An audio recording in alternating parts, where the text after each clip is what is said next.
It's good to know that I'm not the only one struggling with a little congestion this morning. There are a lot of coughs, a lot of hiccups, a lot of people here, it sounds like, suffering with a little bit of congestion this morning. I am right there with you. I woke up and it feels like there's a frog in the back of my throat. So we're not alone on that.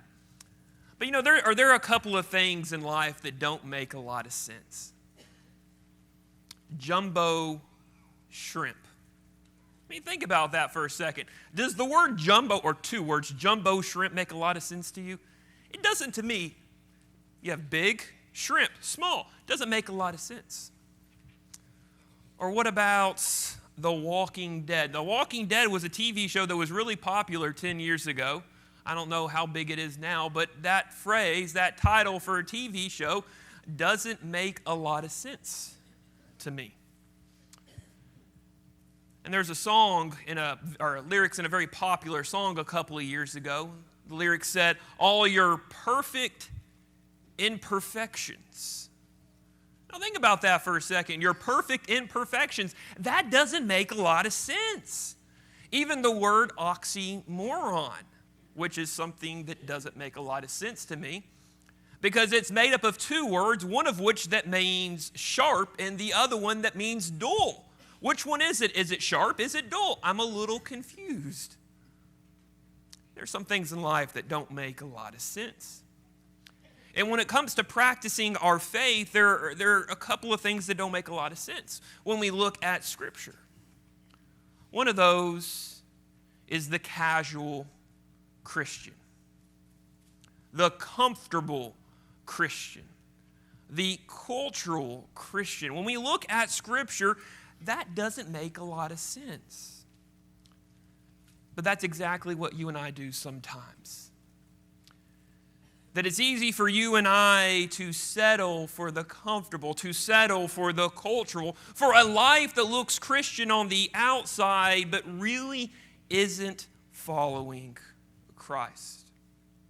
We may call ourselves Christian, but we don't want to actually live for Jesus.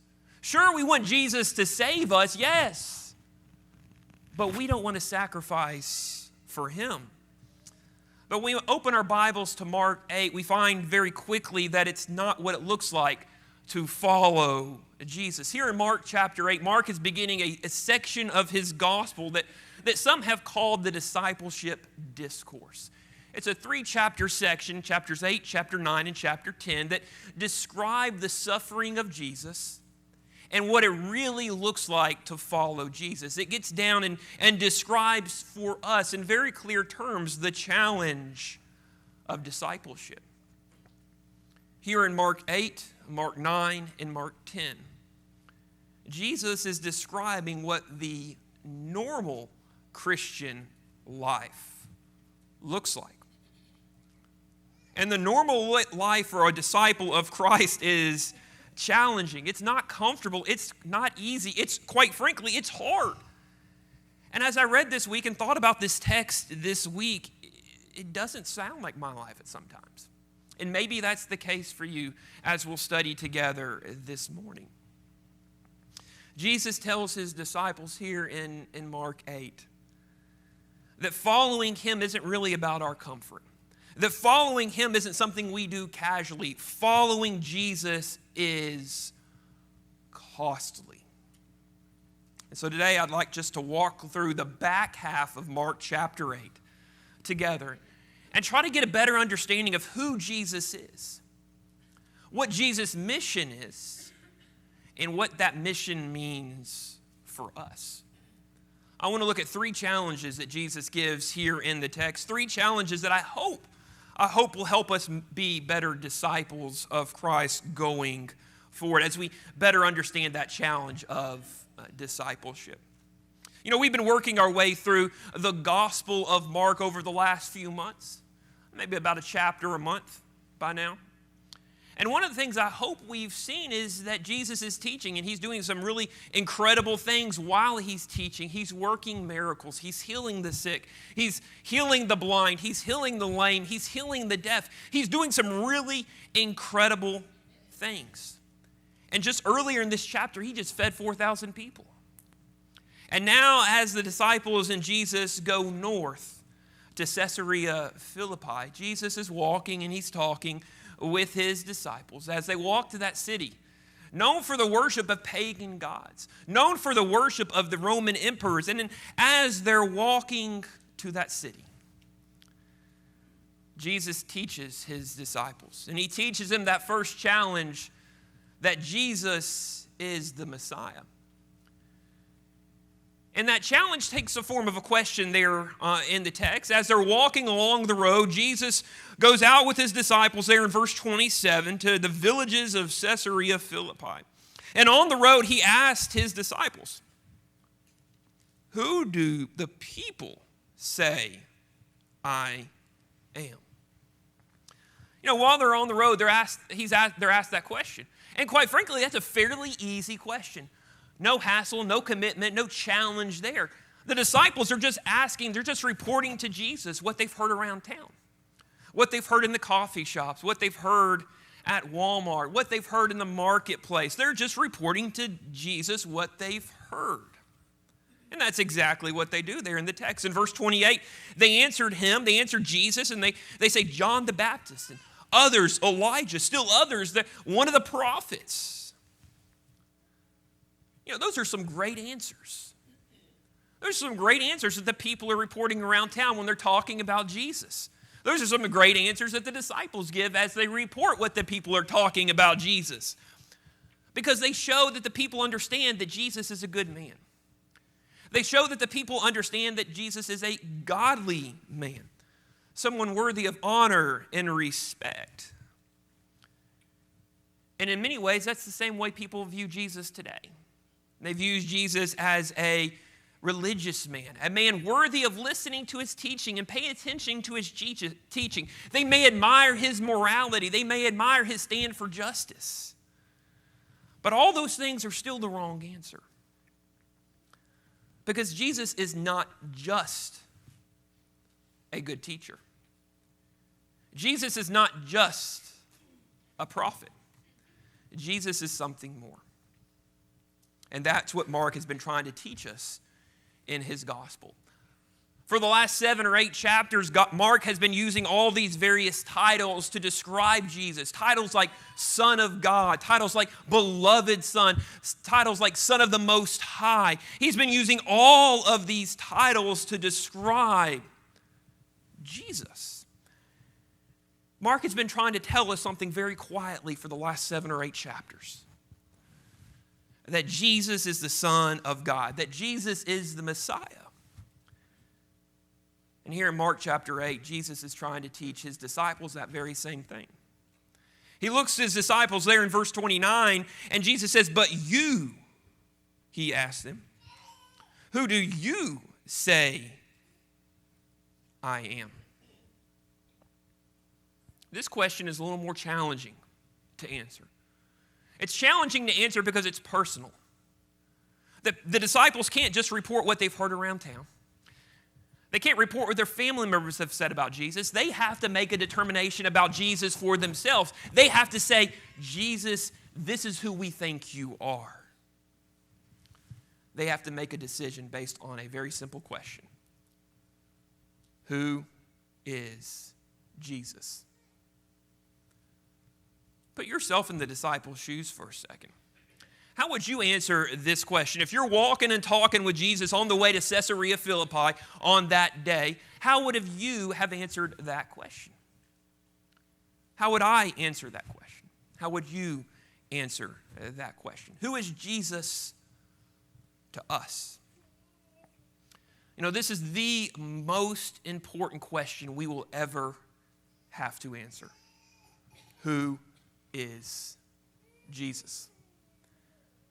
That's the question that Jesus puts before the disciples on the road to Caesarea Philippi. Jesus wants the disciples to take in everything they've seen for the last couple of years, all the things that he said, all the things that he's done, all the miracles that he's worked, and he wants them to answer for themselves, who is Jesus?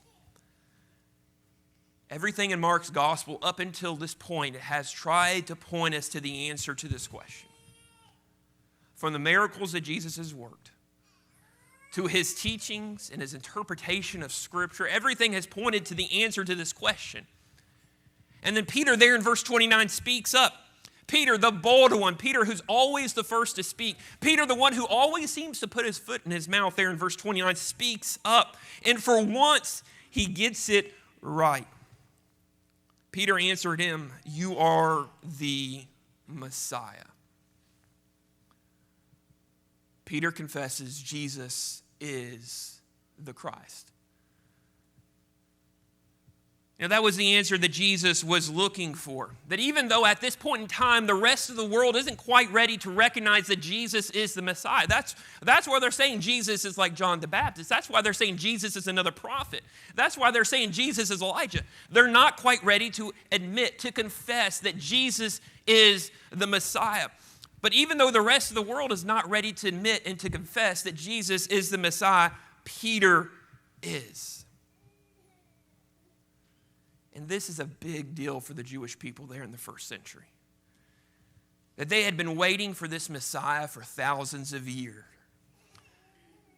And there on the road to that pagan city, Peter confesses, Jesus, you are the Messiah.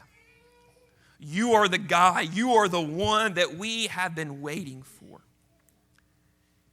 And even today, you and I, we have to make that same confession. When that choice is put before us and we're forced to ask and we're forced to answer that question, who is Jesus? What will we say? That if we're a disciple of Christ today, if we've been baptized into Christ, at some point in our life, we've answered the question, who is Jesus? And when we answered the question, who is Jesus, we said, he's the Messiah. He's the anointed one. He's the one who died for my sins. And there in a shocking turn of events, right after Peter admits that Jesus is the one that the Jewish people have been waiting for, there in verse 30, Jesus turns to his disciples and said, don't tell anyone about me. Don't tell anyone yet, which is admittedly for me kind of confusing. If I've been waiting for someone for thousands of years, and I finally see that person, and he's right in front of me as a human, I'm like, I need to go tell some people about this. But Jesus warns them there in verse 30 not to tell anyone about him. But still, that's an incredible confession by Peter. As much grief as we give Peter throughout his life and his time with Jesus, for all his shortcomings and all his failures, there in Mark chapter 8, he makes that great confession. He's the one who speaks out. He's the one who admits that Jesus is the Messiah. But still, that idea of a Messiah was a very sensitive subject in the first century. Because some Jews held that the Messiah would be a king who would overthrow the Romans. Some thought that the Messiah would be a priest who would restore pure worship there in the temple. There were a lot of views in the first century in the Jewish world regarding the Messiah.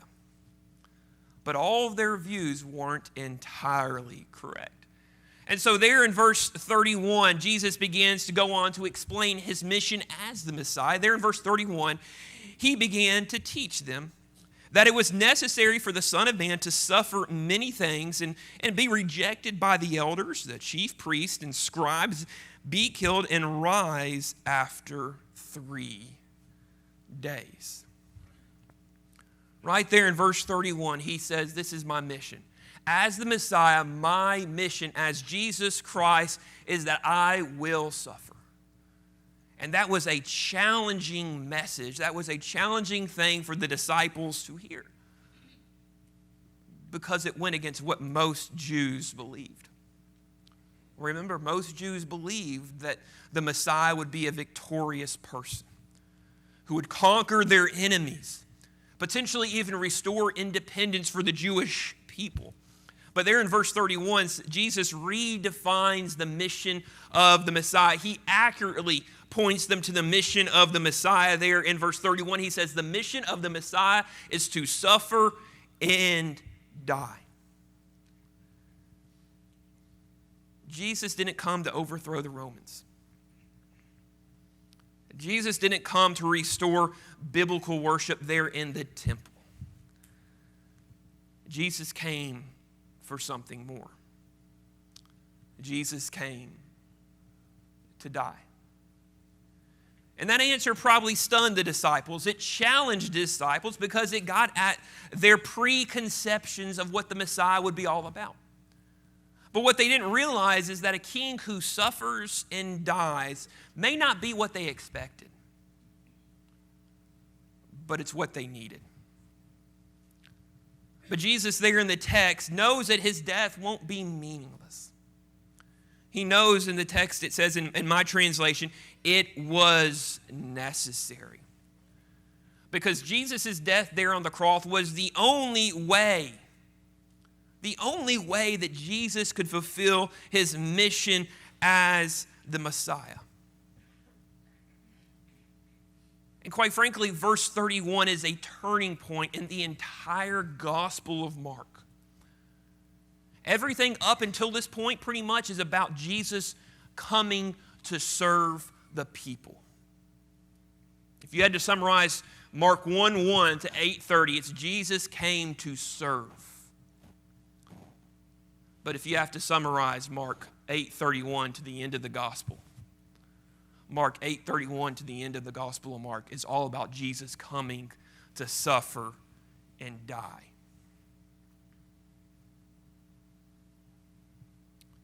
But Peter hears Jesus describe his mission there in verse 32.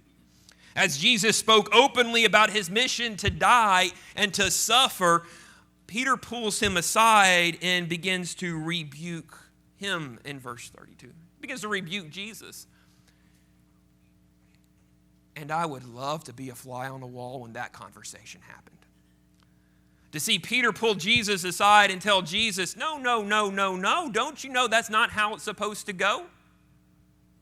You're supposed to conquer the Romans, not die at the hands of the Romans. That's not what your mission is all about. This will never happen to you. You will never die. You see, Peter shows by rebuking Jesus that he was okay with Jesus as the Christ. But he wasn't okay with Jesus going to the cross. Peter's response is understandable. Because it shows that Peter wants a Messiah. He wants a Christ who fits his agenda, not God's plan and purpose. And there's a temptation for us to do the same thing today. That it's possible for us, even today, 2,000 years later, to take Jesus and try to twist him to fit our plan and our purpose and our agenda. Politicians love to do this. It seems like every election season, politicians on both sides of the aisle, Republican and Democrat, conservative and progressive, love to use Jesus to show how Jesus would endorse their candidate or their platform. They love to do that. And sometimes we do the same. Sometimes we have this tendency to make our mission Jesus' mission. But look how Jesus responds there in the text. But turning around and looking at his disciples, Jesus rebuked Peter and says, "Get behind me, Satan." Jesus won't have it. He will not change his mission. He knows he came to suffer, and he's going to suffer, as we talked about and thought about earlier this morning. And Jesus doesn't hold back. He rebukes Peter in front of all the disciples. And he goes on to explain there at the last half of verse 33 that you, Peter, are not thinking about God's concerns, but human concerns. Peter wanted Jesus on his terms. He wanted a Messiah that fit his message and his mission. And we do the same thing. That we want Jesus on our terms. We want a Messiah that fits our mission and our methods. Sometimes we even treat Jesus kind of like the genie in Aladdin. Rub on the lamp 3 times, pray 3 times, and you get your wish. Sometimes that's how we treat Jesus today. But that's not why Jesus came. Jesus came with a purpose. Jesus came with a mission. And that mission will not change. He came to suffer, and he came to die. so that we might live. And that's why every Sunday morning we gather around the table and we spend a couple of minutes thinking about Jesus' death. Because Jesus' death, his mission, is so important for us to remember.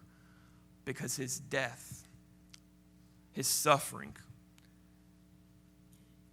has direct consequences for us, even today. It has everything to do with why we're here today. That Jesus' mission, that Jesus' suffering is the foundation, as he's going to go on to explain in verse 34, of his message. Just go ahead and read with me there in verse 34. Jesus calling out to the crowd along with his disciples, he said to them, if anyone wants to come follow after me, let him deny himself, take up his cross, and follow me. And that's the third challenge Jesus places before his followers. That he invites them to follow him. He invites followers. But they have to be willing to pay the price. And that's why it's a challenge. Because that price is high. He turns to the crowd. He turns not just to his disciples, that special few of 12 guys that have been following around for a little bit. He turns to the crowd and says there to the crowd, if anyone. That invitation is not just open to those elite few, those elite 12 that Jesus has called. That invitation that he offers is open to anyone. And he says, if anyone wants to follow after me, let him deny himself, take up his cross, and follow me. Jesus lays it out. He describes here in verse 34, Mark 8:34, what the normal Christian life looks like. Not just the life for leaders of the church, not just the life for Bible class teachers, not just the life for preachers, not just the life of those super spiritual people. What Jesus describes here in verse 34 is the normal Christian life. That if we want to follow Christ, we must be willing to pay the price. We must be willing to deny ourselves, that we have to give up the right to choose and submit wholly and completely to Christ. That we have to take up the cross is the second thing we need to do. And again, I think we've talked about this before in the last couple of weeks and maybe the last couple of months.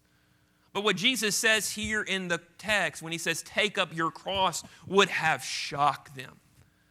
Because here in our world today, we've kind of numbed the cross. The cross to us is the symbol of our faith. So we have keychains with a cross. We have crosses cross-stitched on our pillows and crosses cross-stitched on our walls. We go to Hobby Lobby and we buy crosses. Crosses are everywhere.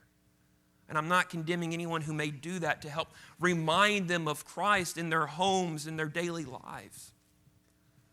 But to a first century Jew, the cross was not the symbol of faith.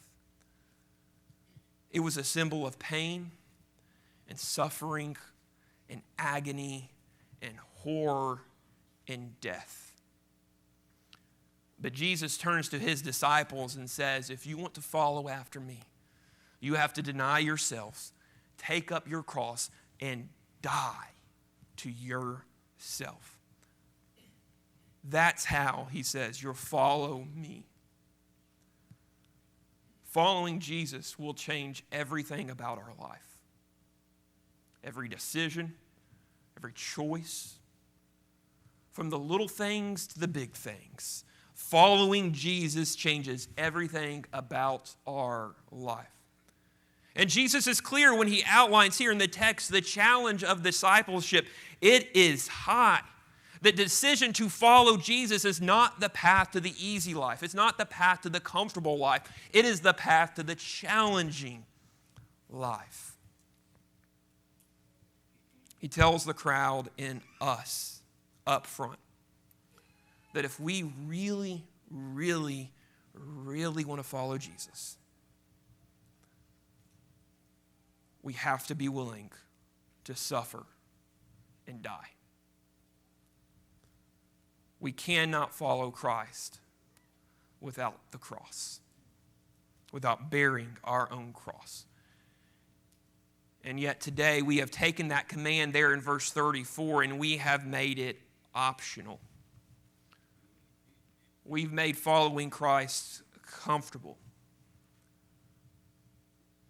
We've made following Christ something we can do casually, something we can do with mediocrity. But when we look at the text, there's nothing in verse 34 that says that following Christ is something we do casually. There's nothing in the text of verse 34 that says following Christ is something we do comfortably.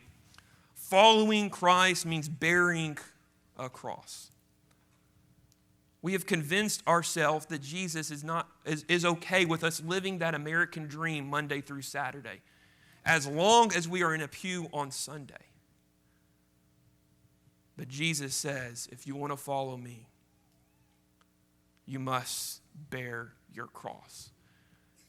And Luke's gospel adds the word daily, that following Christ is not just a decision we make on Sunday or Wednesday, that following Christ is something we do 24/7, 365. And that leads Jesus to go on and say there in verse 35, as he begins to describe what that normal Christian life looks like, what it looks like to really, truly follow Christ, to deny yourself and take up your cross and follow me. There in verse 35, he says, whoever wants to save his life will lose it. Whoever loses his life because of me and the gospel will save it. For what does it benefit someone to gain the whole world and yet lose his life? And what can anyone give in exchange for his life? Jesus there in those 3 verses wants us to risk it all to follow him. I think a lot of us are Christian today because we want Jesus to save us. And I get that. I want Jesus to save me too. But Jesus wants far more than us to go to him because we want salvation. He wants us to be willing to pay the price. He wants us to be willing to follow Jesus at all costs. What I think Jesus is trying to emphasize in those 3 verses to us as followers of Christ is that a life worth living is a life worth losing. That if we want to follow Jesus, we have to be willing to lose it all. But how can we live this way? Because every instinct, every desire, everything in our heart wants us to live for comfort and for self-preservation. That's present in all of our lives. So what do we do in our lives when our desires for comfort and security and self-preservation are on one hand and the desire to follow Christ is on the other? How do we make a decision? What do we do in that moment? Who do we value more? Christ or this life?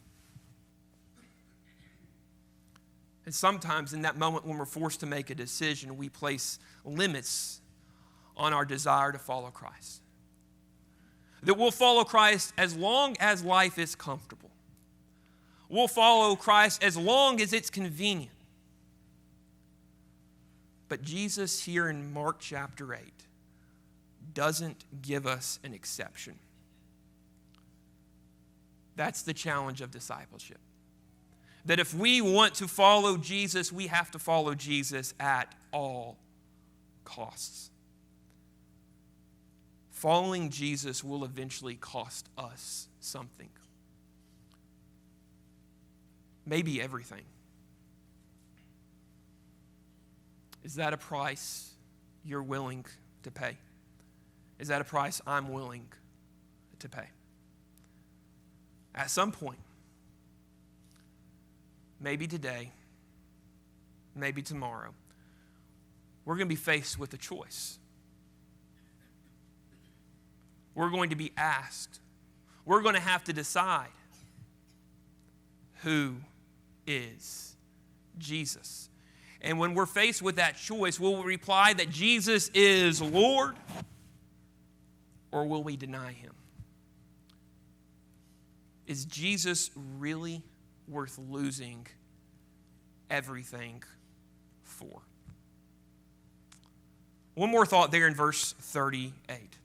As Jesus begins to wrap up this thought, this train of thought there in verse 38, he says, "For whoever is ashamed of me and my words in this adulterous and sinful generation, the Son of Man will be ashamed of him when he comes in the glory of his Father with the holy angels." A day is coming, Jesus says, when Jesus will return. And on that day, he asks, will he be ashamed of us because we deny him? Will he be ashamed of us because we weren't willing to bear our cross? Will he be ashamed of us because we weren't willing to pay the price? You know, even though Jesus had every right to be ashamed of us because of our sin and our iniquity and how filthy and unholy we were, Jesus was not ashamed of us. He willingly came to earth to take up his cross, to die on his cross, so we could be saved. And he did that because he knew it was necessary. And now he turns to us and says, if you want to follow me, there in verse 34, you have to deny yourself, take up your cross, and follow him. If you want to follow him all through the gates of heaven, if you want to be there when we get to heaven, those are the things as disciples of Christ we must do. That'll change your life, but it'll also change your eternity. If you'd like to become a disciple of Christ, if you'd like to deny yourself and follow him, please let us know while together we stand and sing.